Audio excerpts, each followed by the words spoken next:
Welcome to the very first episode of the Fun Run, where we have fun and we like to run. My name is Willie. I've been working at a shoe store for nigh on 3 years now, and I've been running for nearly 10. And I'm James. I've been working at the same shoe store for about 2 years now, and I've been running for way longer than Willie, so I have way more experience. Not at selling shoes, you don't.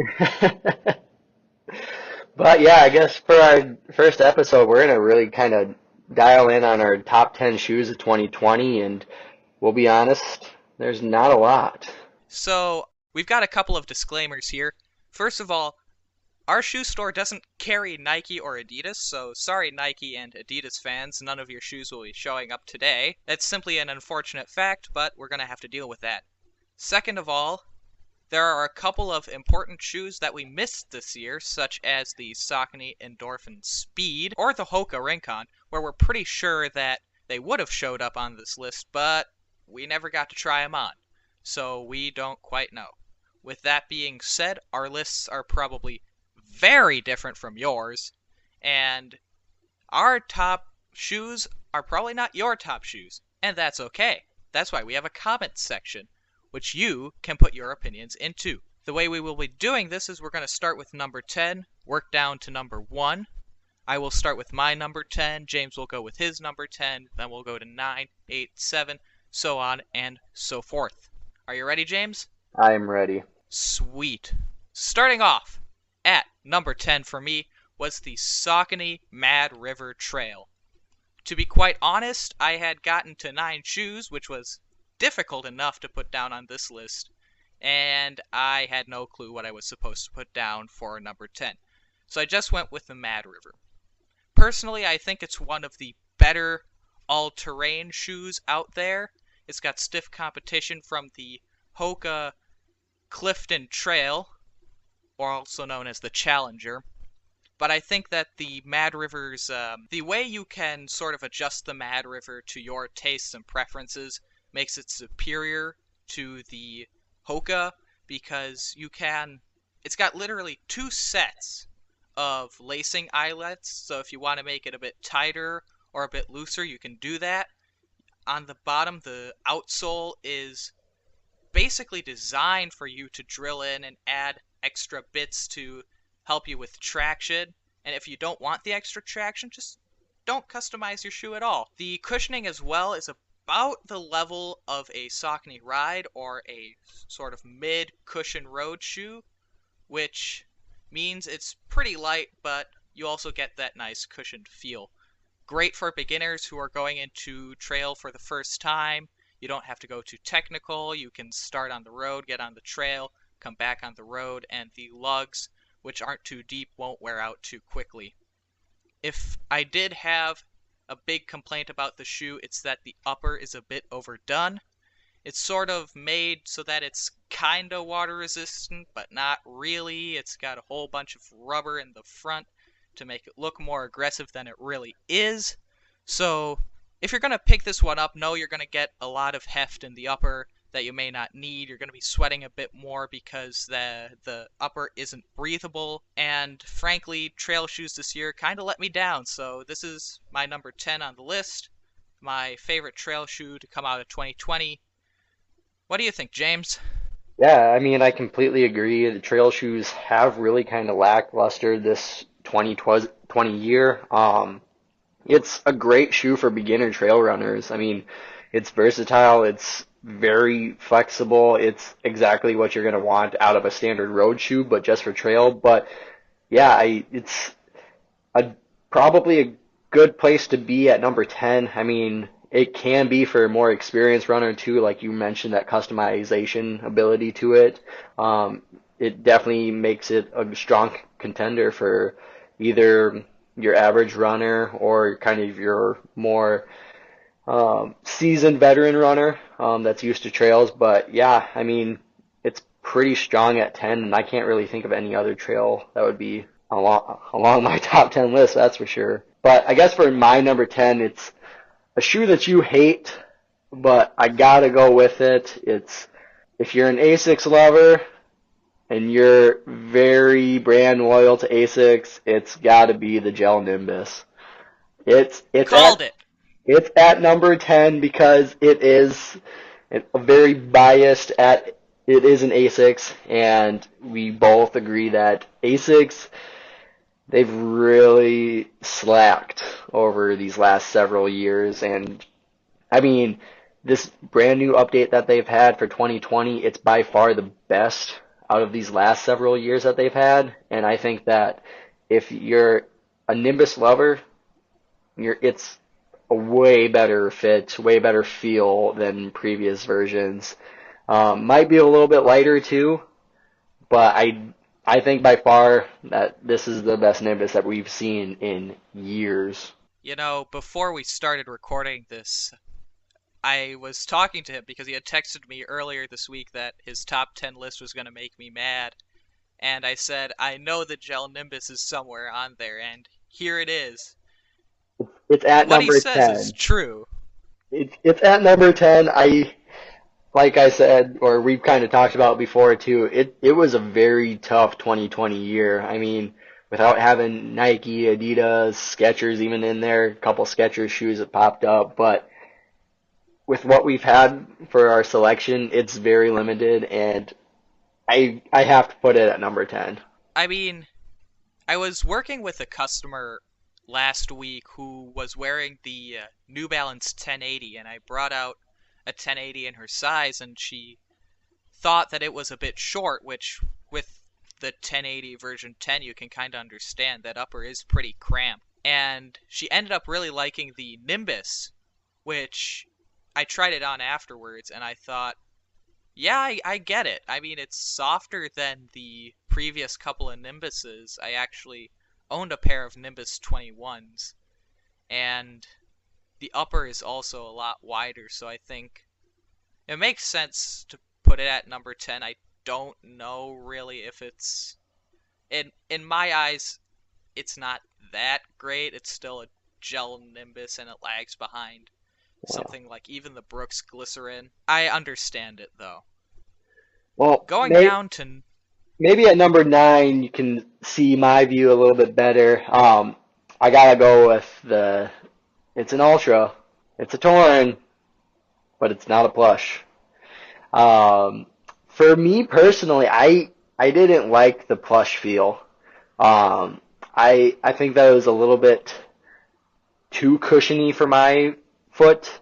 I'm more of a kind of firm cushion kind of guy.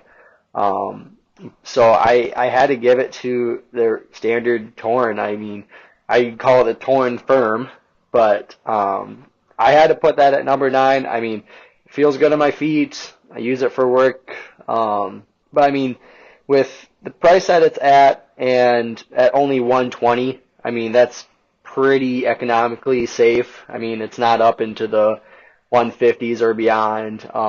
It's pretty minimal shoe, so those people that have been in that craze of toe running and toe shoes, this and that, it's a pretty easy change for them. And I know a lot of people now are trying to get more to that lower drop shoe, and I think that a Torn is a pretty good option for them. well, yeah, I get it, man.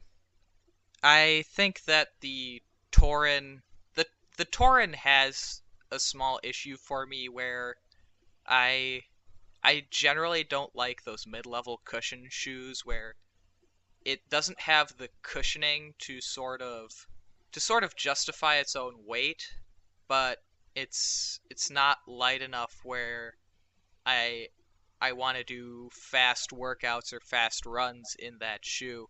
And Ultra's been going on this weird craze where they don't have ankle locks. For those of you who don't know, the ankle lock is the lace eyelet, that second one behind the last standard eyelet, which you can use to sort of tighten the fit around your ankle of a shoe, and Ultra has just been leaving them out. That to me has made it really hard to kind of like a shoe. I think I like if it had that eyelet. My number 9 is the Guide 13 from Saucony. Overpronators, we love you, and this is a shoe for you. So it's not for stability or motion control. It's definitely more on the guidance end of overpronating, but it gives it gives another option to guidance runners because it's a bit more cushioned than your standard guidance shoe. Take for example the Brooks Ravenna, now the Launch GTS, or let me think of another one here quickly off the top of my head. I'd say, or an even an older Guide model like the Guide ISO 2. I think the Guide 13 is nice and light. It's got good arch support, good cushioning.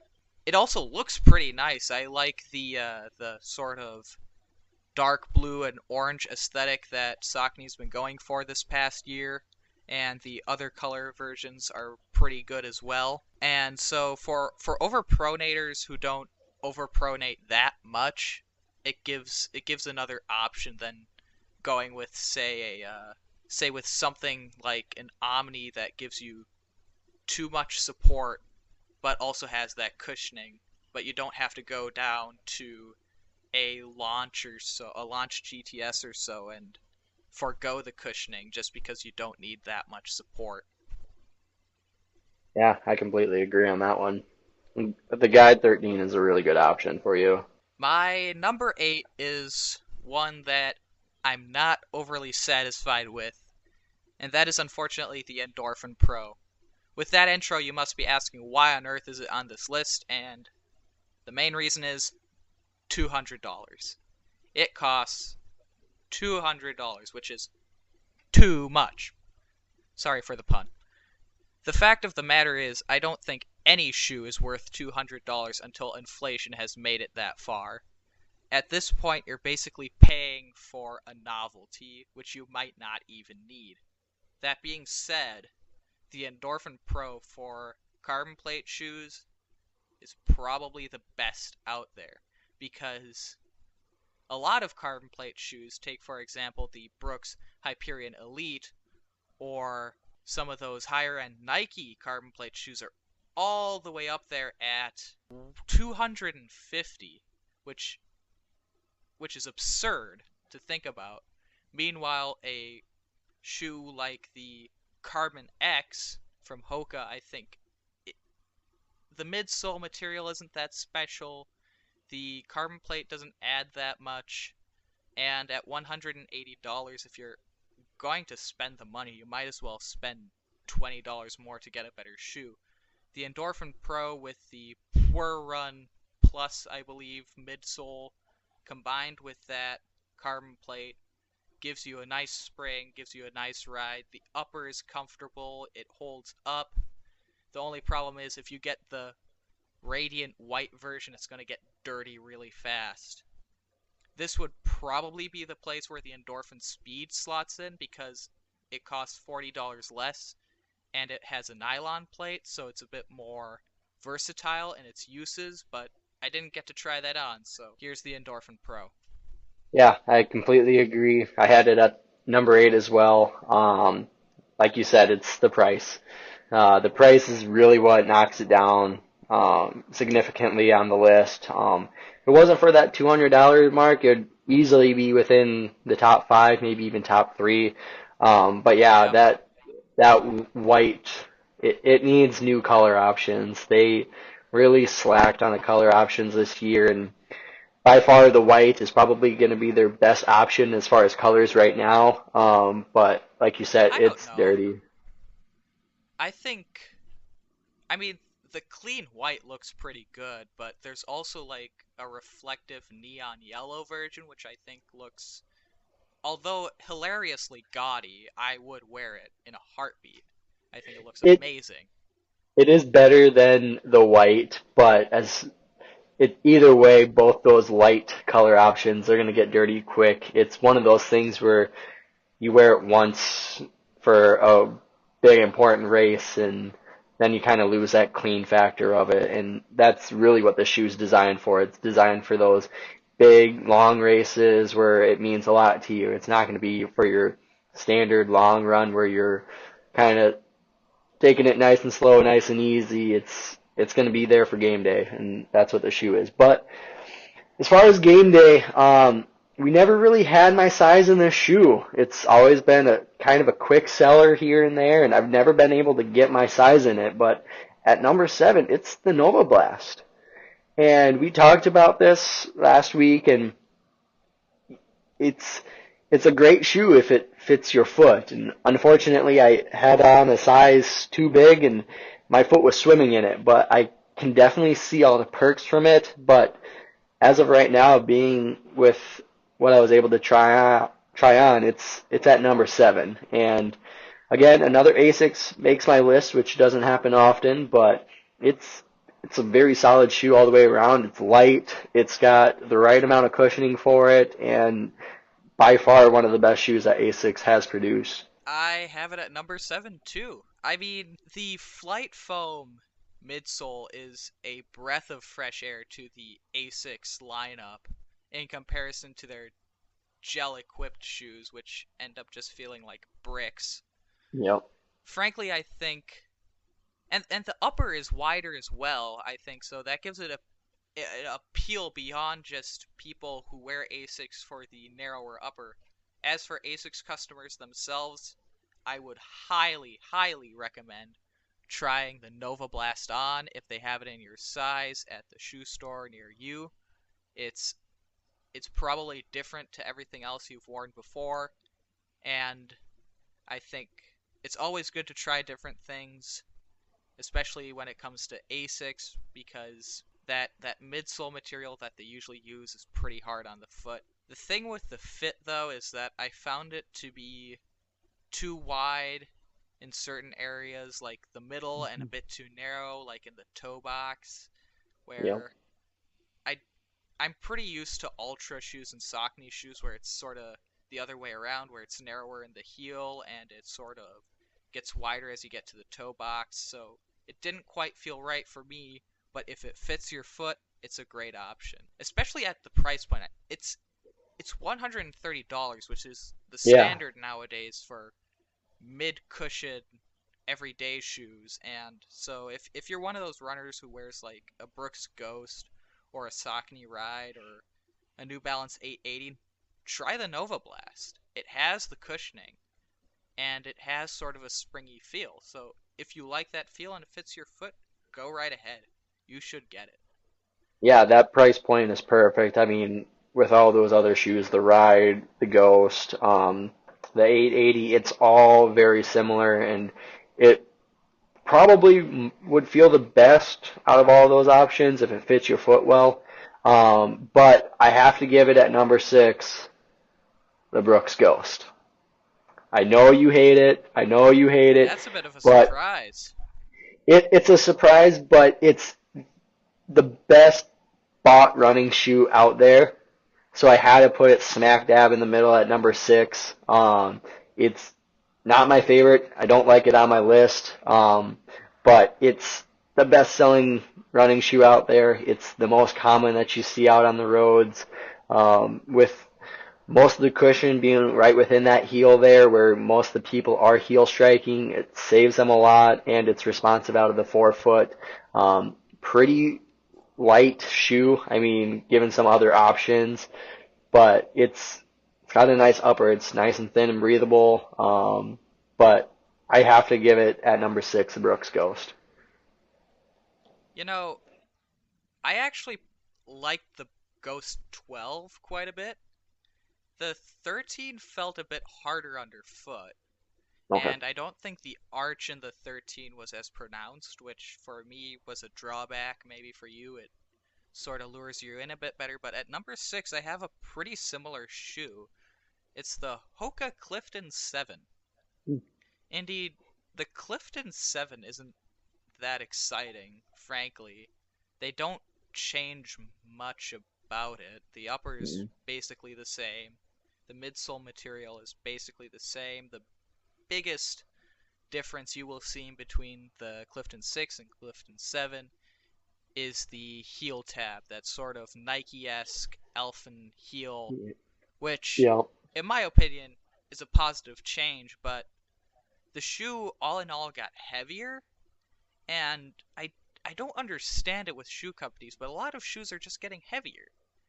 And you'd Mhm. think the technology out there is good enough where you can get a lighter shoe that's still just as plush, but I guess not. With that said, why is it number 6 on my list? Well, it's dependable. Out of all of the mid-cushion running shoes, I think it's the best. It compares favorably to the Saucony Ride, New Balance 880, in my opinion, the Brooks Ghost. For the average consumer, at least. For certain types of people, if you like slightly harder cushioning underfoot, something a bit more responsive, Clifton's not for you. But for most people, the Clifton will be a great option. Reliable, dependable. You won't get injuries in it unless you run funky or you twist your ankle on a root or something. And so just for that dependability and sort of versatility factor, the Clifton 7's my number 6. My number 5 is a shoe that you have already shown disdain for. It's the Torin 4.5 Plush. Flush. Yeah.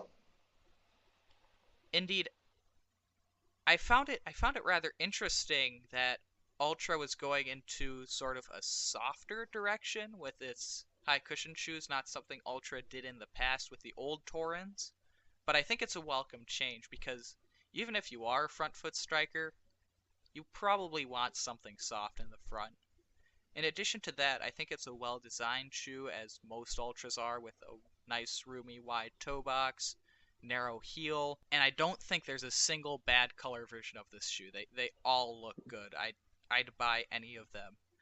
My biggest gripe with this shoe is that it doesn't have that ankle lock eyelet, and that would be the reason that was the reason that I did not even consider it when choosing my latest pair of shoes. Just I don't get a good enough fit without the eyelet, but most people do without that extra ankle lock. So for most people, especially if you're a front foot striker and you want something softer, this is exactly for you. Yeah, it's a pretty good option if you're not a big fan of the clunky versions of the Hokas and everything like that. If you're not into that clunky look, it's a pretty good option. It's extremely lightweight. And I mean, Hoka's the guy feel better than the New Balance more. I mean, without a doubt, even at the price range too, it has to feel better. Um, but yeah, I mean, the torn plush, it's a pretty good option. I mean, like I said, didn't fit my foot well, didn't feel well on me, but it's a very solid shoe. I completely agree. I don't know if I agree that it's as high on the list as it is on yours, but I mean, if anything, it's what I have at number 5. It's kind of comparable a little bit. I mean, I have the 1080 at number 5 for me. And again, I think that the biggest drawback in the 1080 is you do lose a lot of volume within the shoe up towards the toes. I think that's the biggest drawback for me. I mean, they almost try to, what I kind of feel is like they almost try to put the Zante into the 1080 a little bit. They really try to make it form-fitting, almost sock-like along that foot. And I've had a lot of customers in the past that are like, I really like the feel of the shoe. I like how much cushion there is, but I don't like how it's just resting on the top of my foot. It's something that they can't get really used to. I mean, granted, the fabric is super nice, super stretchy, super comfortable, super breathable, but its biggest drawback has got to be that volume. I I I agree with you there. 1080 is a good option if you don't necessarily have the widest toe area. Your comparison there with the upper to the upper of the Zante, I think, is apt because New Balance kind of came out with a sort of brother slash sister shoe to this, which was on the lighter end. It replaced the Zante Pursuit, and that was the Tempo.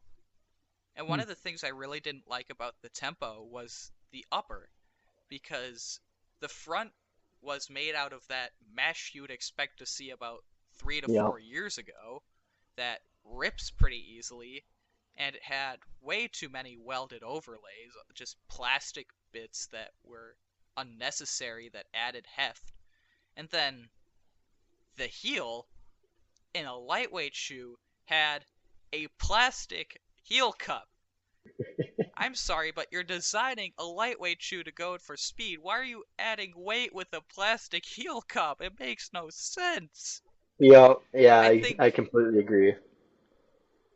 I think they should have merged the upper of the 1080 with the sole of the New Balance Tempo. Probably even switched the uppers because the upper of the Tempo is wide up front in the toe box. Mhm. It's not very compact, and I think prospective 1080 customers would have liked that more than than Tempo customers. Yeah, I completely agree on that. You've already mentioned my number four. Um, but the reason why it is number four for me, the Guide 13 is my number four, and I just simply think that it's way better than the Ride. I mean, it is that light guidance shoe, so it's not a neutral. But I think that the Ride should really take notes on what happened with the Guide. I mean, super cushiony. It's almost marshmallow-like. Super nice upper with it, and it's not like that kind of cloth material like the Ride is currently. I just think that out of kind of my options right now, I mean, I've all had shoes that didn't feel right on my foot or some big drawbacks, but I think the Guide 13 is probably your best option as far as that light guidance shoe, so it's got to be at my number four. I mean, the nice thing about the Guide is that it's not like it's not like the Vongo where you have a lot of cushioning, but it's mainly meant for people who overpronate more than what would fit in the guidance category. But back in the day, guidance shoes were super light. Finding Yep. a higher cushioned or even a mid cushion guidance shoe was super difficult. And so this gives overpronators a good option. For my number 4, I have your number 5, the 1080. I For me, the narrow toe box is not an issue. I love the stretchy upper material they put in there. I think that this version of the 1080 is a lot better than the version 9, if only because of the heel, because that sort of carnivorous orchid looking heel feels a lot better than what they had in the version 9, which just dug into the back of my ankle and just bit chunks out. Oh yeah. The Yep. the cushioning as well, the Fresh Foam X, and just the mass of it just gives such a plush ride, where in the Tempo the Fresh Foam X feels plush but also super responsive, and that gives sort of an awkward running dynamic where in the 1080 you get what you expect, a plush smooth ride. It's a complete redesign. My biggest gripe with it is honestly the looks. The upper looks fine. I think that's a pretty Mhm. strong aesthetic, but then you get into the volcano-esque mid-assembly and then the carnivorous Yeah. orchid heel. It doesn't all fit together. Looking at pictures of the version 11, it looks almost exactly the same, except the aesthetic is updated, looks a lot better, a lot more uniform. And so I haven't tried it on yet, but I am pretty excited for the 1080 version 11. Definitely a strong choice. Yeah, I mean that 1080 is definitely better than the previous model. So yeah, I completely agree with you on what you're saying about the aesthetic looks and the appeal. It's definitely a lot sexier of a shoe than what it was. But yeah, let's just hope for better things to come. For my number 3, it's the Saucony Freedom. Yes, another Saucony shoe. This one is an all-round good choice. It's nice and lightweight, but it's got the cushioning to do long miles. It has the responsiveness to do fast work. For those of you who really liked the upper of the Freedom ISO 2, this upper may disappoint you. It's a bit more built up. It's a bit thicker, a bit more cushioned, but I honestly like that. It feels a lot better on my foot than the version 2 did. And so, as an overall improvement, I like this shoe. It's versatile, it feels good. The price is too high. It's $150. But this shoe is comparable to other $150 like the Hyperion Tempo, which, by the way, from now on I will be referring to as the Hempo because I don't want to say Hyperion Tempo all the time. That's just way too long. So it compares favorably to the Hempo. It's lighter, or just it feels just as light as the Hempo does. Um, it feels more comfortable. The upper is more durable. So all in all, great all-around shoe. Great choice if you're out there for even just any sort of neutral shoe. It will probably fit the bill. Yeah, I mean, I won't talk about much my number three because I decided to put the Clifton 7 as my number three. I think that it's at 130. I mean, it goes along with all those other shoes that we talked about, like the Ghost, the 880, the Ride. It goes with all of those, but I think you're just getting a more solid, substantial shoe out of it. And it's not always for runners. I mean, anyone that's looking for walking or just something to stand around on their feet all day at work, it's definitely a great option. It's not the most cushioned shoe. I probably say it's probably about third in our category of most cushioned shoe at our store. I mean, you can argue like the Glycerin or even the 1080, kind of stuff like that. But I mean, it's a little bit of a firmer feel, but it's definitely got a lot underneath the insole there. So it's at my number three, but going on to my number two, yeah, it's the Saucony Freedom.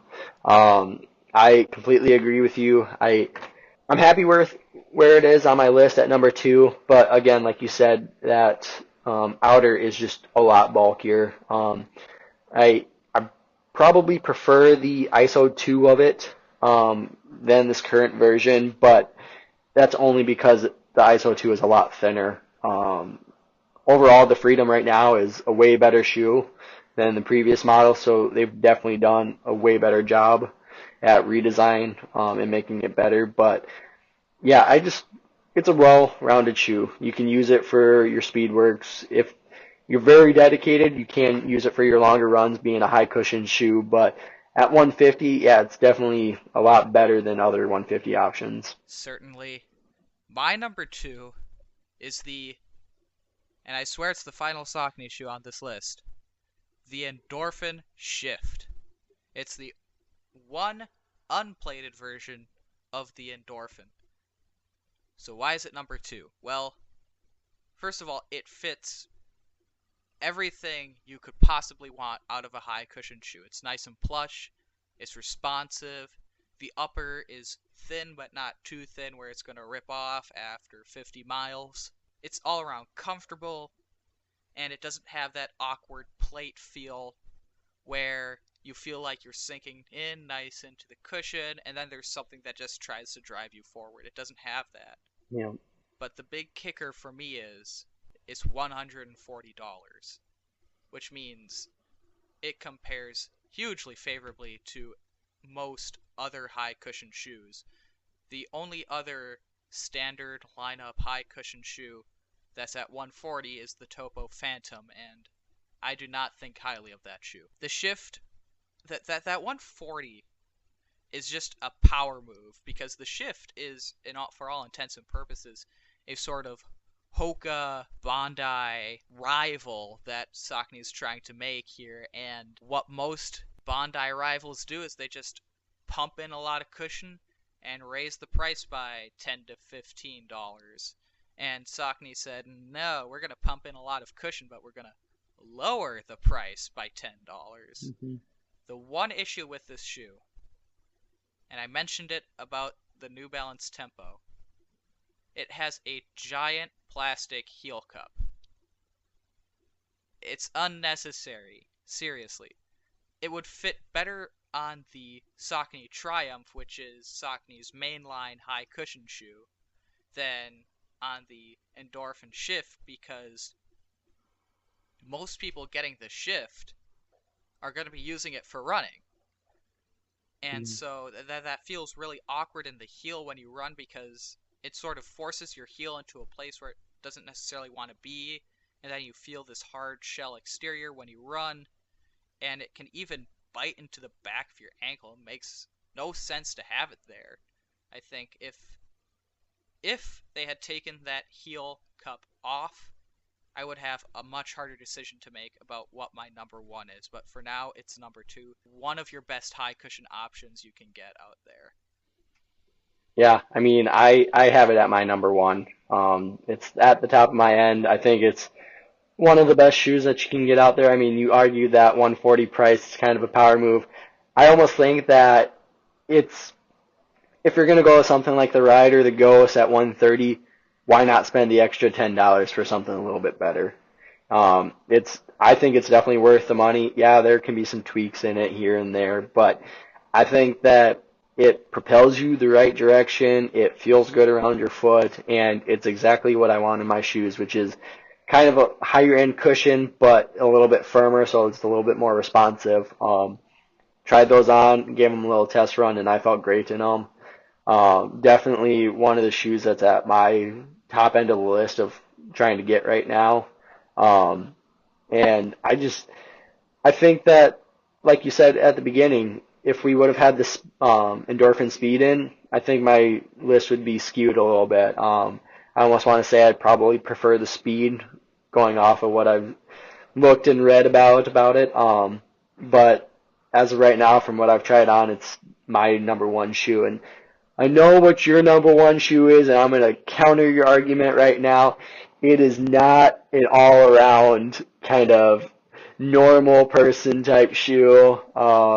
Just tell the listeners what we're going to hear because it's going to be awful.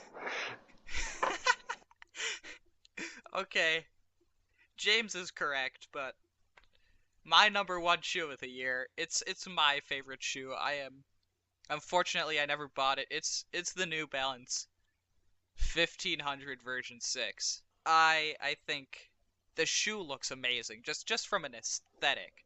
There's not a single bad color option. Even the lemon lime absolutely tasteless option to me looks amazing.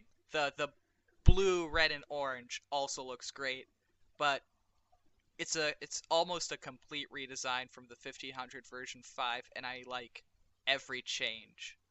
The heel fits my heel a lot better.